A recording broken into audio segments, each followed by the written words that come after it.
Greetings and welcome to me in tarot. और आज का हमारा टॉपिक है शाम के वक्त कोई क्या सोच रहा है। ठीक है, and we are going on with this reading. देखते हैं अभी यहाँ पे रीडिंग क्या आती है। हमने टोटल लिए है 3 objects, that is the tarot, there is oracle and second oracle. ठीक है, तो 2 ओरेकल है और एक टैरो है। Let's connect with the tarot first. ठीक है, थोड़े से मैं कार्ड्स यहाँ पे रखता हूँ and let's now shuffle the cards. ठीक है, चलो देखते हैं क्या रीडिंग आती है। ओके, शाम के वक्त कोई क्या सोच रहा है। यस, क्या लग रहा है आपको? वो डिपेंड करता है कि कोई क्या सोचता है, किसी के मन में क्या भाव है एंड दिन भर में क्या चला, फिर आज क्या महसूस हुआ, उनके कुंडली में स्थित ग्रहों की दशा क्या है, क्या सोच रहे हैं, प्रैक्टिकल सोच रहे हैं या फिर कैजुअल थिंकिंग है, कोई स्ट्रेस है या फिर नहीं है, डिपेंडिंग ऑन दैट। ठीक है, चलो देखते हैं। अगर रीडिंग रिजोनेट हुई तो दैट्स वंडरफुल। जनरल रीडिंग है सो डिपेंड्स ऑन दैट। ठीक है, देखते हैं क्या रीडिंग आती है। चलो हम देखते हैं कुछ ही कार्ड्स। यहाँ गया पहला। ठीक है, इतने सारे कार्ड आ गए। चलो ओके, एंड फाइनली ये कार्ड। ठीक है, चलो भाई हमने तो कार्ड चुन लिए हैं और अब देखते हैं कि रीडिंग क्या आती है। The first card being over here is the tower itself. Wow, पहला ही कार्ड और वो भी टावर। ओके, तो रीडिंग की शुरुआत बहुत ही खास तरीके से हुई है। What is mean by that? देखो, तो टावर की जो एनर्जी होती है वो अपने आप में बहुत ही खास होती है, एंड ये एनर्जी जिसको भी लगता है ना कि एनर्जी तबाह होने वाली एनर्जी, फिर डिस्ट्रक्शन वाली एनर्जी, ऐसा नहीं होता। ठीक है, देखो आपको एक एग्जांपल देता हूँ। मान लो, एक्चुअली इसे गलत तरीके से देखा जाता है। ठीक है, कि जैसे कि मानो बारिश बहुत हो रही है और डैम भर गया है। ठीक है, अब वो डैम इसे कंट्रोल नहीं कर सकता। तो क्या होता है कि अगर आपने कुछ नहीं किया तो डैम फट जाता है। आपने कई बार देखा भी होगा कि काफ़ी सारे वो ऐसे दिखाते हैं तस्वीरें या फिर वीडियोस की डैम फट गया है, पानी यहाँ वहाँ चला गया है, एंड फिर लोग कंस्ट्रक्शन को ब्लेम करते हैं।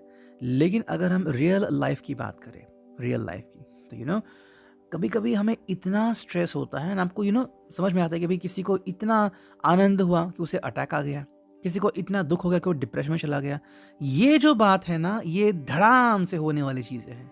ठीक है, ये वो बातें हैं कि भाई अगर आपने कुछ नहीं किया तो ये होगा। तो टावर क्या कहता है आपको? ये होने से पहले ही वार्न करता है कि भाई ये होने वाला है, तो रुको और बात करो। जैसे कि मान लो किसी को बहुत डिप्रेशन है, अगर वो तुरंत मेडिकल असिस्टेंस ले लेगा, अगर मान लो उसको बहुत डिप्रेशन है, किसी एक्स के बारे में सोच रहा है या फिर जॉब चली गई है, तो भाई बात करो, किसी से कहो कि ऐसा है वैसा है। जो मन अंदर जो मैल रखा है ना बातों का, वो निकाल दो। जैसे वो निकालेगा ये सब, तो उसका मन धीरे धीरे शांत हो जाएगा। हम क्या करते हैं, बात ही नहीं करते, मन में ही चीज़ें दबा के रखते हैं। अगर आप बात करते हैं मेट्रो सिटीज़ की, तो लोग तो बहुत है, करोड़ों नंबर में लोग हैं, लेकिन कितने लोग एक दूसरे को अपनी हकीकत बयां करते हैं, है ना? तो यही पे वो बात है। द टावर का मतलब है कि भाई यू आर हाइडिंग समथिंग, कुछ तो कुछ गड़बड़ है, just take a look at that. ठीक है, सेकंड जो कार्ड अभी इस पर्सन के लिए आ गया है वो है 8 ऑफ कप्स। वेल, कार्ड्स बिल्कुल रेजोनेट हो रहे हैं। कैंसर, स्कॉर्पियो, पाइसेस वाला। ये पर्सन किसी से मुंह मोड़ रहा है, शायद कोई सिचुएशन है जिसको इसे अनदेखा नहीं करना है। ठीक है, जैसे कि अगर आप हार्ट अटैक की बात करते हैं या फिर ब्लड प्रेशर की बात करते हैं, तो आपको सिम्टम्स मिलते हैं।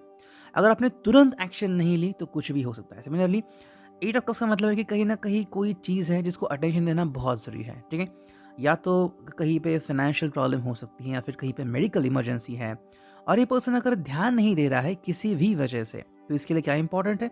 This person should understand what he और she must do.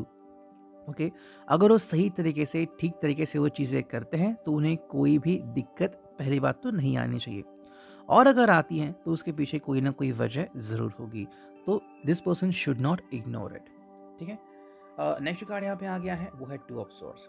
2 of swords की एनर्जी जो है वो कहीं ना कहीं कंपेलिंग एनर्जी है। आज जो मुझे लग रहा है ये है जेमिनी, लिब्रा, एक्वेरियस की एयर साइन।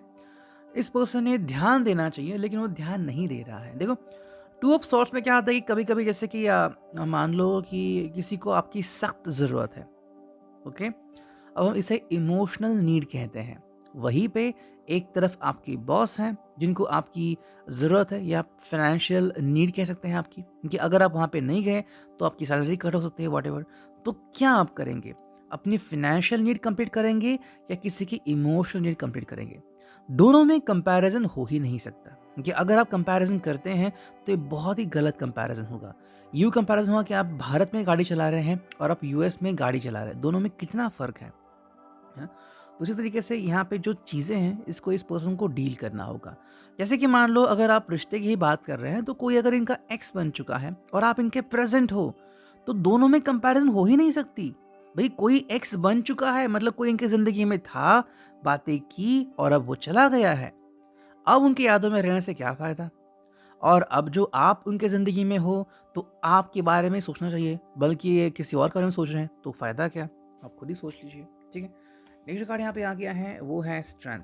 तो फाइनली वो कार्ड आ चुका है जिससे इस पर्सन की ज़िंदगी में बदलाव हो सकते हैं, एंड वो है स्ट्रेंथ, यानी कि लियो का कार्ड, ठीक है? लियो का कार्ड यहाँ पे क्या कहता है? देखो इस पर्सन को स्ट्रेंथ की ज़रूरत है। This person needs strength in his और हर मोरल बूस्ट। हालाँकि वो कितने आसानी से या कितने हार्ड वर्क से इस स्ट्रेंथ को पाते हैं वो उनके ऊपर डिपेंड है, ठीक है? जैसे कि कुंग फू पांडा मूवी अगर आपने देखी नहीं तो देख लो कि बहुत हार्ड, मतलब पहले जो मूवी है उसमें तो उसे आसानी से मिल जाता है, ठीक है? ड्रैगन परिंदा वगैरह वगैरह वो सब। लेकिन जब सेकंड मूवी की हम बात करते हैं तो उसमें क्या होता है कि ड्रैगन पुलिंदा उसे कहते हैं, सॉरी तो दूसरा जो ये एपिसोड है, दूसरा जो मूवी है, उसमें उसे बहुत सारा हार्ड वर्क करना पड़ता है और उसके बाद उसे पता चलता है कि भाई ज़िंदगी के साथ चलने और मन को शांत रखने की कला क्या है, ठीक है? नेक्स्ट जो कार्ड हमें पे दिख रहा है वो है द एम्परर। अगर ये स्ट्रेंथ को अपनाता है इंसान तो ये एम्परर बन जाएगा, मतलब एरीज जिसे हम रूलर भी कहते हैं, जो मोस्टली पॉलिटिक्स में होते हैं, या फिर जो लोग बिल्कुल भी बात करने से डरते नहीं हैं। मोस्टली उनका मार्स जो है वो बहुत ही ज़्यादा पावरफुल होता है। 10th हाउस में तो डेफिनेटली होगा ही, एंड एरीज जो साइन है वो कहीं ना कहीं पे होगा, okay? Moon sign, sun sign, ये उनका असेंडेंट हो सकते हैं कि उनकी पर्सनैलिटी बनाता है। एंड जो फाइनल कार्ड आ चुका है वो है द लवर्स। फाइनली वो हमें कार्ड मिल गया जो हमें चाहिए था, आई थिंक सबको चाहिए था, वो है द लवर्स, यानी कि जेमिनाई कार्ड। आई थिंक इस पर्सन को सच में फाइनली वो रियलाइजेशन हो सकती है कि भाई अगर मेरे हाथ में कोई है तो ऐसा कोई पर्सन है जो सच में मेरे ऊपर विश्वास करता है, एंड वो कोई और नहीं बल्कि वो आप खुद है, यू नो।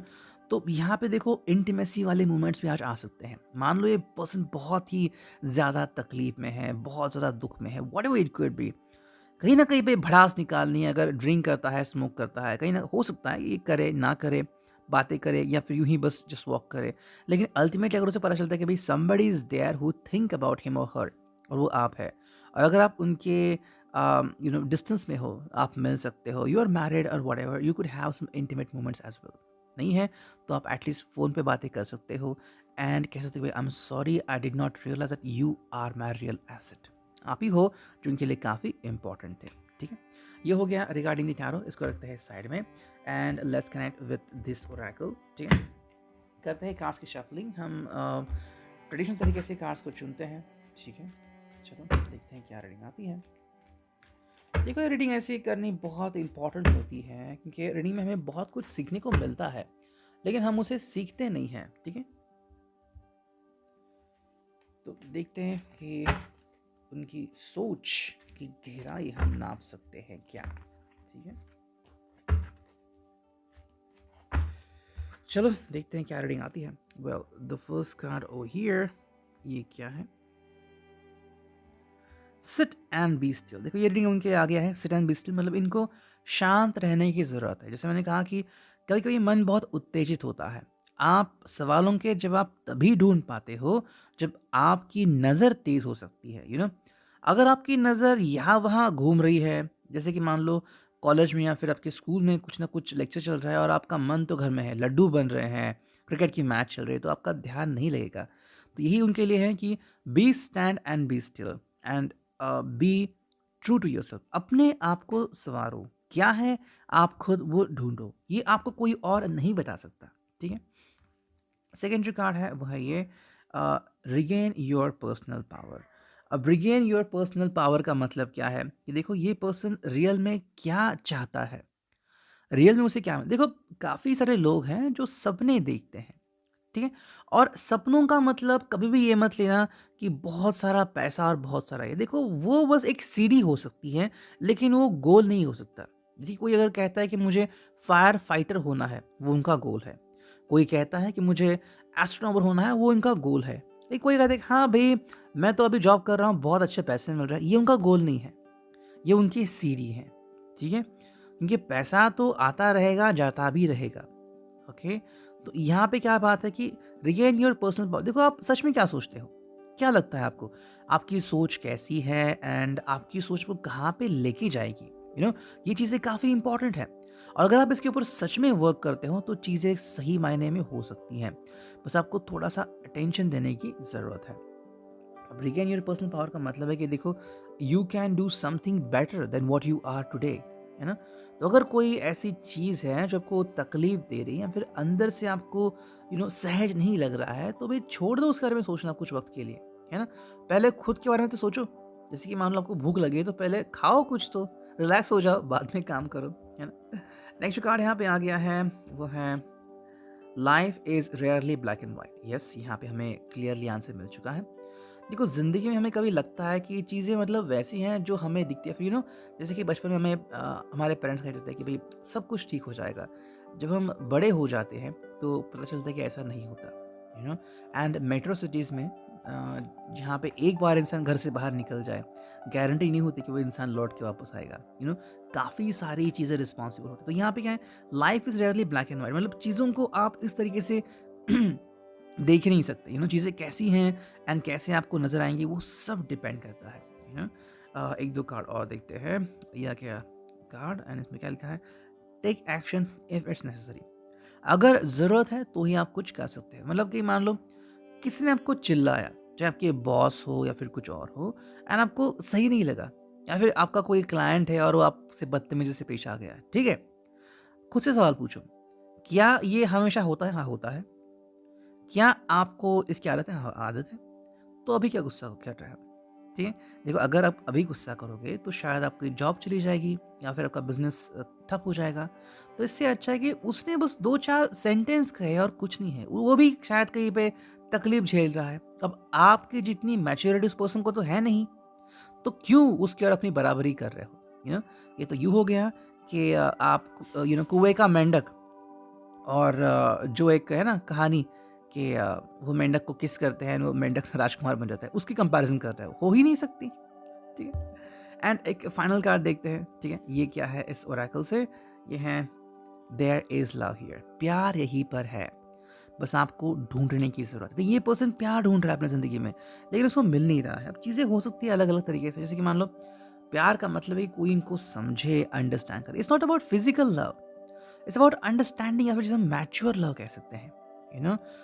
जैसे कि देखो, कृष्ण के बारे में कहा जाता है कि उनकी माँ ने जब कहा कि तुमने मिट्टी खाई है, दिखाओ तो उन्होंने जब अपना मुंह खोला तो वहाँ पे ब्रह्मांड दिखाई दिया। ये मैच्योर चीज़ें हैं, ये कोई छोटी सी बात नहीं है कि किसी ने मुंह खोला ब्रह्मांड दिखाई दिया, कोई इंसान रह नहीं सकता, लेकिन वहाँ पे उनको दिखा। ये क्या है, ये अमेजिंग है।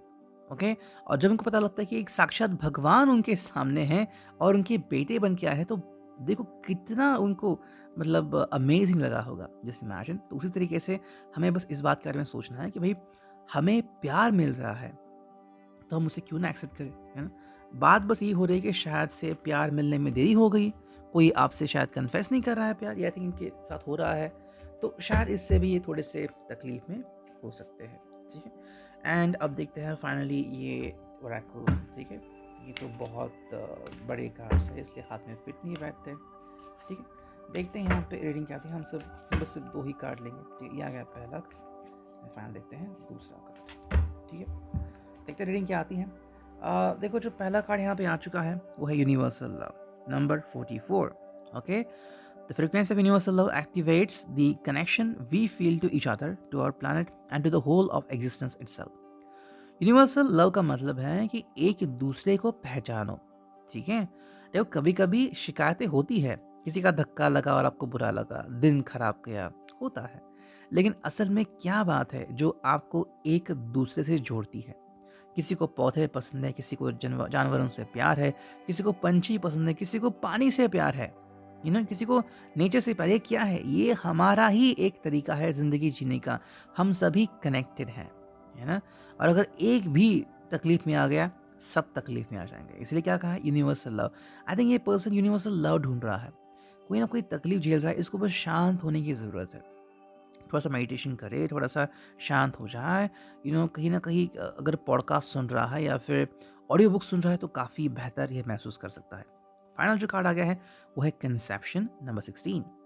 The frequency of conception invites us to bring our consciousness to our origin, the place where everything in creation begins. देखो, कंसेप्शन का मतलब क्या है, कभी कभी हम अपने मार्ग से हट जाते हैं।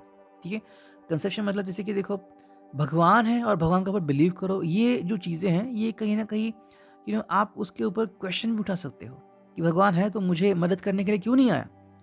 आज मुझे पैसों की ज़रूरत थी, नहीं मिले, फिर किसी को फैमिली की ज़रूरत थी, किसी के पास अपनी फैमिली नहीं है, तो व्हाट, ये नहीं है कंसेप्शन। मतलब we are connected to the higher realm, कोई ना कोई सोर्स है, ठीक है, और आप उसी से कनेक्टेड हो। जैसे कि मान लो अगर हम बात करते हैं कि प्यार ही वो अल्टीमेट सोर्स है, तो प्यार मिलेगा, लेकिन किस तरह से मिलेगा ये आप नहीं कह सकते। ओके, और आपको ऐसे भी लोग मिल जाते हैं, जैसे कि कोई पर्सन है जिसको शायद देखो, ऐसा अगर पर्सन आपको मिले कि जो पूरी तरीके से हट्टा कट्टा हो, उसके मेडिकल रिपोर्ट्स काफ़ी अच्छे हैं, दिखने में काफ़ी स्मार्ट है, इंटेलिजेंट है, पैसे वाला है, तो ऐसा कौन होगा जो उसे एक्सेप्ट नहीं करेगा, है ना? क्योंकि ये तो देखो बर्दाश्त के बाहर हो गया। जैसे कि you are talking about Iron Man, Tony Stark या फिर Bruce Wayne the Batman. Okay, ये काल्पनिक है ये रियल में नहीं है। आपने कभी बिल गेट्स को देखे हैं? आपको लगता है कि हाँ वो स्मार्ट हो सकते हैं, but do you think you could marry to that kind of guy? Just question yourself. ये बातें हैं, देखो, इट्स ऑल अबाउट कंसेप्शन। मतलब क्या है कि भाई आप क्या सोचते हो, ठीक है, आपको अपनी जो बातें हैं वो क्लियर करनी होंगी। कंसेप्शन मतलब देखो थॉट्स कहाँ से आते हैं। जैसे कि मान लो प्यार है, तो प्यार कहाँ से है? अंडरस्टैंडिंग में है। तो क्या आपकी अंडरस्टैंडिंग है? मान लो अभी जैसे कि आपको कोई एक फैमिली से इशारा आ गया, फैमिली ने कहा कि आज तुम्हारी घर पे ज़रूरत है, फिर you need to go to the hospital, तो आप किसी कारण से अपने लवर से बात नहीं कर पाए। अगर वो इस बात को नहीं समझती तो कंसेप्शन कैसे होगा?